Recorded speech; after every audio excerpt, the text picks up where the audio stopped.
And as a parent, you obviously want to give your children everything you didn't have and more. You want to champion them and love them, but you also want to avoid having them become total jerks. So what can you do to avoid raising entitled little monsters?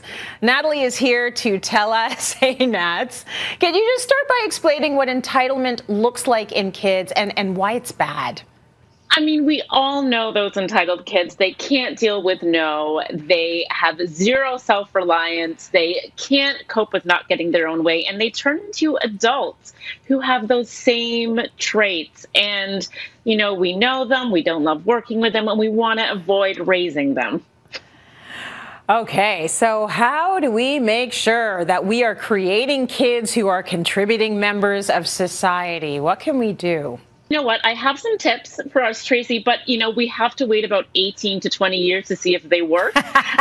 So we are very early on in my parenting process. But, you know, we always want to make sure that we teach our kids how to cope with hearing no and how to cope with not getting their own way. So with toddlers, we know they are very egocentric, and that's fine, but it's a good place to start. They don't understand sharing yet. They're not quite there, but they can understand taking turns. So now mommy has the ball and I'm going to roll the ball to baby and things like that. You know, when it comes to going shopping for other kids' birthday presents, you know, they're like, oh, mommy, I want that toy. No, we are focusing on someone else at this point in time. When another kid is getting rewarded for something, being able to clap for them too.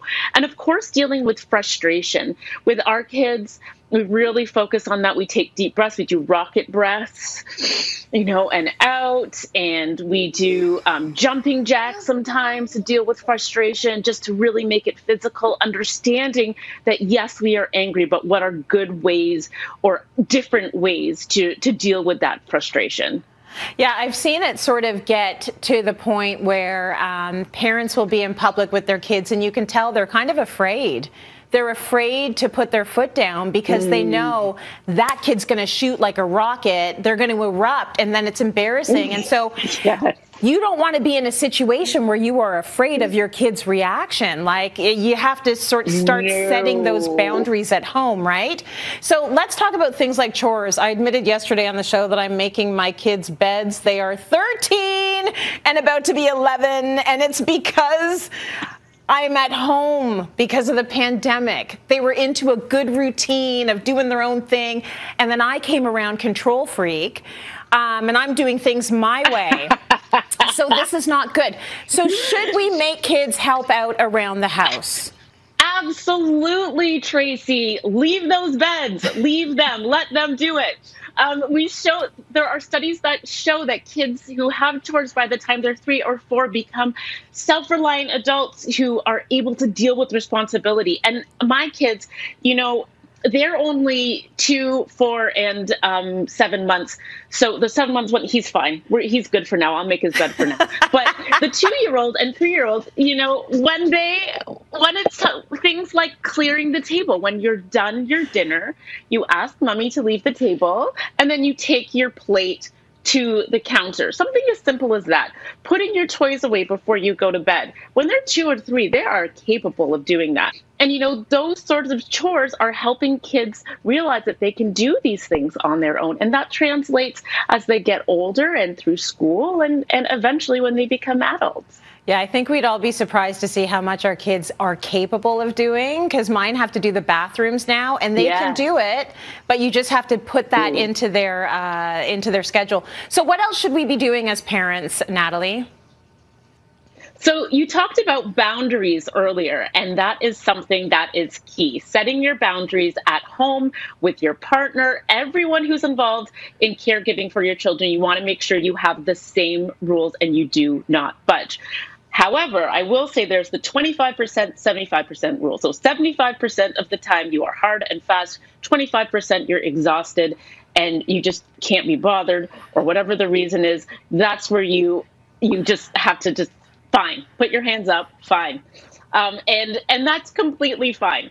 But you have to be able to know where those boundaries are and have your kids know. So with my kids, for instance, if there's a rule, if I say I'm going to ask you to go put your pajamas on, I'm not going to ask you again.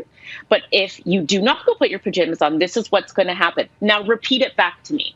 So I want to hear him say it right back to me. So he is fully aware of what the consequences are if he doesn't listen. Okay, you've got one more important suggestion for us, Nats. What is it? The final one is to model the behavior you want to see from your kids. They are always watching. With virtual school, with these kindergartens on Zoom, I hear about everything that goes on in everyone's home, and everyone hears about what goes on in my home. So you can rest assured that these little kids are sponges and they're taking it all in. They're seeing how you treat your family, how you treat your friends, how you deal with frustration and mistakes. They're watching, and that's what they're going to emulate. And you know what, Tracy? I mean, they're just little humans, right? Like you and me. They have good days. They have bad days. They have free will. And what we can do as parents is just lay the groundwork and hope that we are guiding them in the right direction. And they're going to make the decisions that really carry them into adulthood. We just have to cross our fingers and hope we did our best that they don't become jerks. Right? I so appreciate that. We're all trying to do our best. If there's one thing that parents all have in common is we all love our kids and we all don't want to create jerks. So I love the tips. We will see in 18 to 20 years how our kids turn out, but I think that they're definitely on the right path. Thanks, Natalie.